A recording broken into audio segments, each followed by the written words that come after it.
How to log in FNB account on desktop. Hey guys, welcome back to our YouTube channel.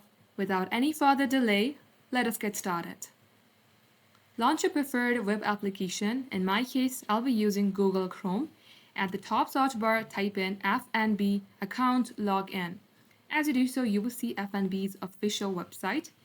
You will also see login option. Click onto it. Then you have to type in your username at this box. Once you type in your username, you have to enter your password at the password box below. Once you do so, all you have to do is click on to log in.